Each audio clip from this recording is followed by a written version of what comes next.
Hello, welcome to this edition of the UMGoBlue.com podcast. This is Phil Callahan along with Clint Derringer. I can imagine and guess, since I've already talked to half the team from after the game until now, that they're going to be fired up and ready to go. No pun intended for the Chips, but they'll be excited. They've all have voiced their opinions of how they feel about everything and what they want to do. And I continue to say, like, guys, you're not playing this game for me. You're not going to win it for me. Go win it for yourself. Go win it for Michigan and for the goals that you guys have set. So they'll be excited and ready to play. And here we are. We are going to preview Michigan's Get Well game, we hope, where they will face the Chips of Central Michigan. Well, Clint, how do you see this one? Well, Central Michigan right now is the 119th ranked SP Plus team in the country. I think they're a little bit better than that. I think they're going to keep climbing, might get up into double digits, but this is one that Michigan should be able to dominate even if they don't have their A game. So that's really the key. These types of games, we see them every year. The best Michigan teams, the mediocre Michigan teams, and even the worst Michigan teams have these games on the schedule that really you can't really satisfy the fan base's consternation after a loss like what we saw at Oklahoma with a game like this. Because even if you blow them out, it's just oh yeah, but it was a MAC team or oh it was Central or whoever that team is. So you don't get any credibility for putting up a really great performance. But if you let it stay close, all of those folks are just going to get louder and louder and louder and say, I told you, yeah, you only beat a MAC team by whatever it is. So there is a certain amount of pressure on Michigan in this game to play really well. And on the other side of that, you don't really get any relief from the fan base and the media that are going to put pressure on them and talk about how they've performed so far. But you and I, we like to kind of break the season into quarters. This would be the third game in the first quarter of the season. So I think it is really important for kind of a get right game. I think it's important that you see growth from Bryce Underwood at quarterback. I think you need to see some more sharp decisions and get some rhythm into your passing offense and get some more chemistry between Chip Lindsey, the play caller, and your quarterback.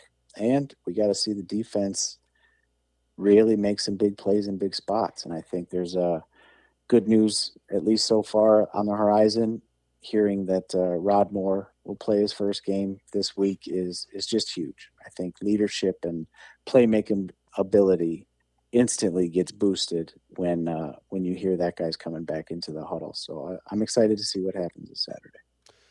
Well, one of the nice things that happened in Oklahoma before the game was got to see Rod Moore work out on the field, and he looks good. I wouldn't have been surprised to see him play in that game. Definitely expecting to see him play against Central. And again, good for him. It's been far too long since we've seen him on the field. We do have some, other drama going on with Sherrone Moore being able to coach this week, but not coach in the game.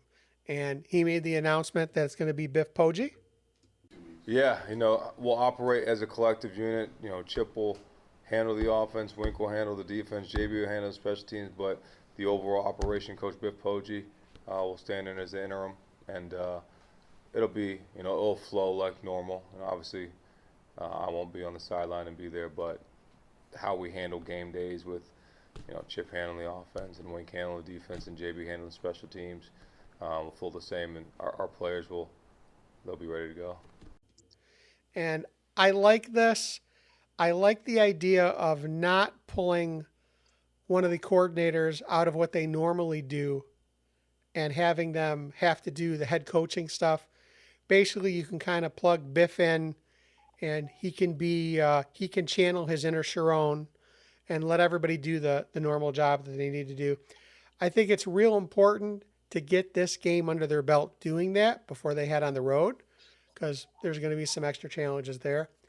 We also have the thing of, in the pre-clip that we heard right at the beginning of the podcast, we heard Sherrone say, "Well, don't win it for me, win it for Michigan."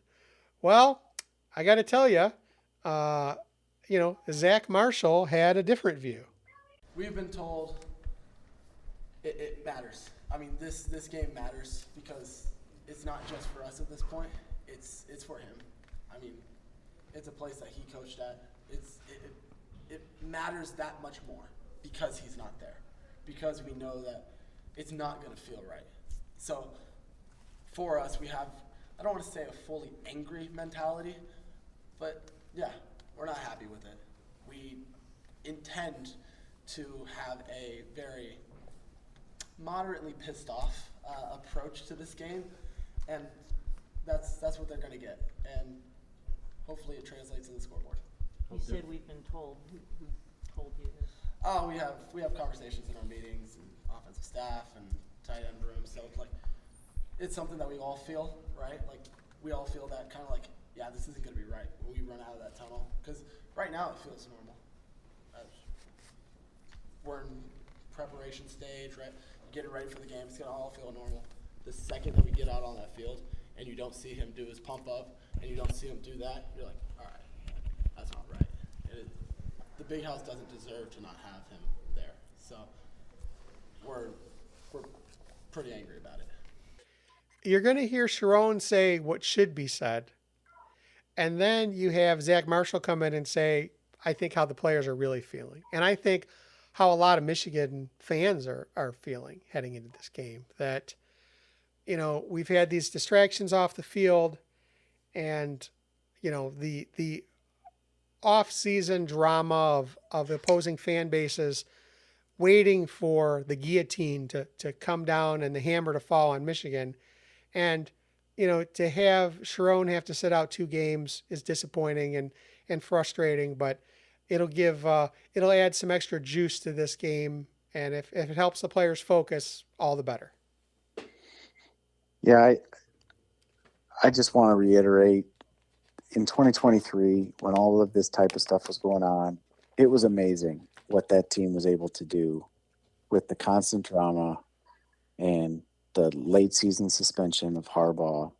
There's no way that it helps a team, right? I get like adding emotion, but I just don't think that this level of player needs a whole lot of rah fire instilled in them before a football game. I don't know that you're getting much out of any of that type of stuff. I mean, I'm glad that they're going to come together. I'm glad that they're pulling together rather than breaking apart, of course. But I don't know that it adds much for the team. It's just a distraction. It's only bad. And I'm just sick of having to deal with it with the program. I am looking forward to the future when all of this is officially behind us. And I pray that there is no relapse and additional stuff that is going to come up where this is happening, because the coaching suspensions, as much as it has not bitten Michigan yet, I am nervous. Not about the Chippewas, but I am nervous that Sherrone Moore does not get to practice or does not get to coach at practice for the entire game week and then will not be flying to Lincoln. So, I mean, we'll talk about that more next week. I hate that Michigan has put themselves into this position. I am frustrated with the NCAA and their bluster and chest puffing and suspending the Michigan coach again for the same thing, even though there was a suspension 3 games in 2023 for the same stuff. That officially came from the Big Ten. This officially comes from the NCAA. Whatever. Just can we get through it and get past it and move on to a football program and talking about the football players and the coaches and the results that we see on the field. So, one thing that makes me hopeful that Michigan will be able to get by the week without Sherrone Moore. Another thing that Zach Marshall said was, We're never going to change who we are. I think that's one of our biggest takeaways from last year was we would change our attitude week to week based on what happened in the past. And I think the biggest takeaways from what I've heard from the 21 season and 22 season was literally every single day just needs to be the exact same. Because obviously 23 we didn't have any losses, right? That kind of makes it pretty easy to keep a good attitude. But like 22 after you lose to Michigan State, like, yeah, that stinks. But the biggest takeaway is be the same person every day, and if you can, the whole program needs to be the same every single day, and that's how you achieve that true championship mentality. what I take from that is one of the things that this team learned during that 23 season is that there are all these outside distractions, but you need to do your work. You need to keep your head down. So, what I'm hoping, while they will be without Sherrone Moore next week, this week he was very clear about the offensive line. It was consistency because there's times where there's huge holes, there's times where there's movement at the line of scrimmage, and there's times where there's things that are leaky and loose, and it's got to be consistent. When you play 5 or you play 7 offensive linemen, you've got to have consistency. And there's some things that I thought we could have did, and we've talked about as a staff to come back to that could have combated their defense. And it's a collective thing. It's not just the players, it's not just the coaches, it's everybody together. And we'll continue to work forward to make sure we clean all that stuff up. He acknowledged that he's not above jumping in to help coach. I mean, I dive in there once or twice a practice to make sure I've got my eyes on the whole offense, but obviously being with the O-line, I have a lot of experience with that. So try to as much as I can be involved in it. But when you're the head coach, you try to look at everything. So I'll dive more back into it, but I trust Grant, trust Coach Castillo, trust Coach Gilbert, Coach Rook to do their jobs. And it's interesting because perhaps this is my inner hope, okay? I believe that what's happening at Schembechler Hall right now is that even though Sherrone is there, he's letting Biff be the head coach during practices, right? And, kind of getting a feel for what it's like. I'm hoping that Sherrone is spending more time with the offensive line. I hope, I pray, right? Because it all starts with the offensive line. I said it in the podcast, the preseason podcast. This team will rise or fall with how good the offensive line is. It's going to be all about it. So if Sherrone has more time to spend this week looking over what's happening on the offensive line, that's not the worst thing. And I do think that these players have the focus to not be distracted. Now, the tough thing is, if they're going to be headed to another away game next week after Central, and Sherrone won't be anywhere, so he's not going to be in the facility. He's not going to be there, so that will probably be the biggest distraction that they have, I hope, this season. Yeah, let's, even as fans, like, our outlook doesn't have any impact on the results in the field. Of course, we're allowed to look ahead. We're allowed to look past certain games. These two are obviously tied together by the Sherrone Moore suspension, so that's how it is. But for this particular game, again, you're playing a MAC team. You need to go play well. Doesn't have to be perfect. You're still the third game for your freshman quarterback. I still have reasonable expectations for what I expect to see. But when you talk about the offensive line, you need to dominate the run game, right? It doesn't have to be 250 yards back to the 2022 offense with Blake running a lot of big plays and with Haskins being the power between the tackles. It doesn't have to be It doesn't have to be 2021 with Haskins and dominating Ohio State in the big house. It does have to be greater than 24% success rate, which is what we saw last week against Oklahoma. You do have to get 5 yards on first down. You do have to show that you can get Jordan Marshall through the initial level and to the linebacker level without getting hit in the backfield, right? I mean, the offensive line just has to be better, period. And against an overmatched Central Michigan team, they need to show that they can move people up front, not just hold their own to a stalemate in this game. You need to show that you've got the ability to move guys in the trenches and create not only the explosive plays that we've seen from Justice Haynes, but we need to see more 5-yard first down runs. I want to see more 2nd and 3s, because you know what that does? That takes the handcuffs off of Chip Lindsey and allows Bryce Underwood to play action and throw the ball down the field. So this team, just like you said, is going to go as the offensive line goes. And if it doesn't come together this week, when will it? You know, there are no more undersized or weaker defensive lines on the schedule than what they're going to see this week.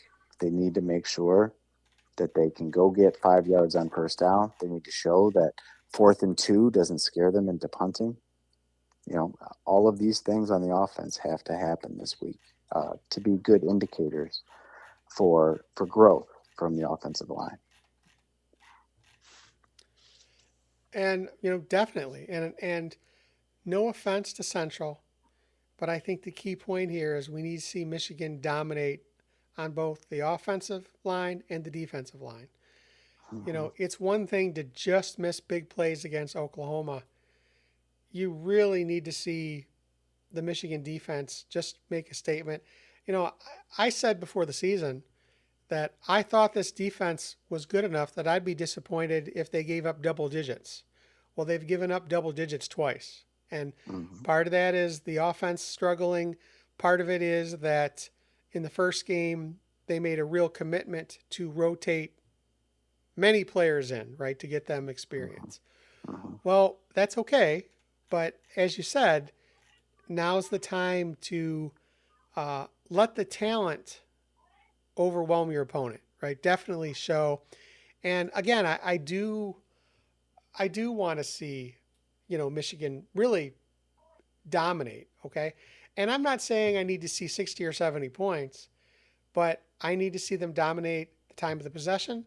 I need to see them run. I need to see them, play smash football, right?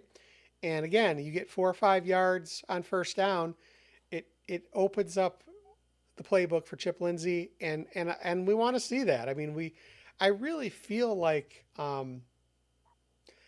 again, I said in the last podcast that watching the Michigan offense versus Oklahoma really made me sick to my stomach. I want that swept away. I want a clean slate. I want to be excited for the offensive tools. I want to see Samaj healthy. Okay. I want to see Rod Moore come out and be healthy. And it's concerning that, we had Gio out early, who was supposed to be kind of the anchor of the offensive line. And, I hope he's okay. So, again, here we are coming to the quarter point of the season where we, and how we evaluate, and we're looking a little dinged up. So, looking for Michigan to get healthy. And what's disappointing about this is that the offensive line, Sherrone had this quote earlier in the season or earlier in camp where he said, the team is an organism, right? And I'm going to steal that and say, really, the offensive line is an organism, right? So on one hand, you're going up against Central. This might be a time where you let Gio sit, right? And yet, for the organism of the offensive line, you really want these guys to gel. So on one hand, you'll be tempted to let them sit. On the other hand, hey, you got to get ready for another road game. You got to get these guys gelling together. So it's disappointing. I hope he's well enough to go, and I hope that Michigan can kind of get some offensive rhythm. I think that's That's the thing that I'm looking for. I'm looking for um, just to pound the ball and to be able to dominate. And we haven't seen that yet this season. So I'm hoping we will see it more against Central. And from a defensive standpoint, you know, SB Plus has the Michigan defense still ranked fifth. Just down 2 spots from the preseason. They dropped 1 spot each week after the first 2 games. Nothing crazy, right? And we know SP Plus works. Did you perform to expectations? The model thinks you're going to do this, and pretty much they did. For them to slide a little bit, they underperformed a little bit through both weeks, and I would say that feels about right. They didn't make the big key plays on third down against John Mateer. They let New Mexico scored 17. So you can see where they're at. This Central Michigan offense right now on SP Plus is 126th in the country. Again, I think they'll improve over the season. They might get up to 100 or somewhere in the 90s, but there is no reason that Michigan should be letting sustained drives up against this team. You miss a tackle, somebody blows a coverage, an explosive play, or the offense sets you up, in your own red zone and you give up points. I'm not saying it has to be a shutout where all is lost. I think it's a reasonable standard that we should see at least a few 3-and-outs. We should see some quick punts from the Chippewas. I like to look at average yards per drive. So even on drives that don't score, did you move the chains a couple times? Can you put it together? And when Michigan's going really well, they average about less than 20 yards per drive given up, right? Maybe you move the sticks once, but there are enough 3-and-outs where you didn't even get 10 yards that average starts coming down. And that's what we need to see. We need to see this defense look about the same level as they looked late last year when they dominated against Northwestern, when they totally shut down a high-powered offense in Columbus, and when they ambushed Alabama in the bowl game. We need to see that level of execution against a MAC team. And again, I think Rod Moore coming back will certainly help that. And we'll see what else we get up front from the defensive line. And I think you said another really, really important word on offense, rhythm. Not only do we need the run game to kind of establish a rhythm and kind of be the heartbeat of the offense, we've got to see Bryce Underwood starting to establish a rhythm with the wide receivers and tight ends, right? In order to, you're going to have to actually throw the ball. And Chip Lindsey, again, for all the criticism that we've heard, he's thrown the ball. Bryce threw it over 20 times in the first game. He threw it over 20 times in the second game. That's way more than anything that happened last year. And there were lots of games that J.J. McCarthy a couple years ago did not throw the ball 20 times in a game. So he's shown that he'll put the ball in the air. And I think it's on Bryce and on the receivers and on the tight ends to sharpen things up, to execute, make the reads that are there, and start establishing a rhythm and take advantage of some of the opportunities that are there, and certainly show that you can threaten all portions of the field and maybe throw a few that are down the field that'll help set up the run and get those things playing off of each other. So I'm confident they'll be able to do it. I am nervous about the injuries, especially up front with El Hadi. I don't expect – I've downgraded my expectations for this game. I thought in the preseason this would be something like 37-7, and that would be – I'd be exceedingly happy if that happened. Now, after kind of adjusting my expectations on both sides of the ball, I think Michigan probably wins this one something closer to 33-13, somewhere around a 20-point, 3-score win. Still a lot to improve on, but just enough to make us happy for the first quarter of the season. So, as much as I'd like to see the offense be explosive, I think I would also like to see the special teams get a workout here, and I mean Zavada, right? Um, we need him to have confidence. We need him to just be, locked and loaded whenever he goes out there for the field goal. So when I was looking at this game before the Oklahoma game, I was hoping for many more touchdowns and just a field goal or two. I would not be terribly disappointed if Michigan scores in the 20s and basically keeps Central under 10. You know, I still feel, and I'm going to keep saying it, that this defense is good enough to not allow teams go into double digits. Okay. I want to see the talent. I want to see the execution. I want to see the defense complete the play. Okay. You Mhm. mentioned in the previous podcast, you have Wink Martindale putting people in position. Okay. But you got to make the play. You got to finish. Finish what you've begun, right? And I think that they're very close to doing that. And that's what I want to see. I really want to see them just crush Central defensively. And, if Michigan were to win 27 or 30-3, I'd be happy. Okay. Um, but what I want to see is I want to see the Michigan offense just grind a drive down the field and cram the ball down their throats. Okay. And that's why I'm okay with, if they don't score in the 30s or 40s. Okay. But if they just dominate a quarter and just grind the ball down the field, I can live with that. Even if they do that a couple times and they have to kick a field goal at the end, that's what I really want to see. I want to see this offensive line control the pace of the game and just drive. So that's what I'm hoping to see. Yeah, I'm with you. I would be lower scoring on offense. I would agree. If they look sharp, if the success rate is high, and they bog down a little bit, maybe in the red zone, I would agree. I wouldn't be panicking if as long as we see them moving the chains and getting 5+ yards on first down, uh, both running and passing. Again, first down success rate is a big deal for me this coming week. I think it shows that we've got to allow Chip Lindsey to get into some of that creativity and see what we can do with Bryce Underwood. First game at the big house under the lights, it was shocking how well Bryce Underwood did. But I think they made things pretty easy for him. And then first road game, I didn't have high expectations, and Bryce looked a little shaken, but he didn't shrink, right? He didn't shrink from the moment. He just made mistakes. That's what you expect a young guy to do.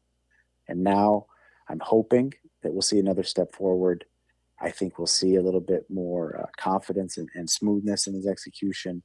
And again, I'm looking for that chemistry between Chip Lindsey and Bryce Underwood, where we get surprised a little bit by some of the play calls. Maybe they're aggressive and they attack down the field in a spot that we didn't expect. All right, maybe they run the ball on a third and long play because they see something and pick up a sneaky first down. Right, that was one of my favorite things that we used to see under Harbaugh and Sherrone Moore as an offensive coordinator. Is sometimes they'd run that 3rd and 7 draw play and pick it up because it was well blocked and they had good running backs, and it showed that they knew what to expect from that defense when they put that play call in. And I'd like to see some of that. I'd like to see a performance that makes me confident that this coaching staff on both sides of the ball and all the position groups really has their arms around this, as they've got to lead them forward without Sherrone Moore. All right. Well, that's going to do it for this edition of the UMGoBlue.com podcast.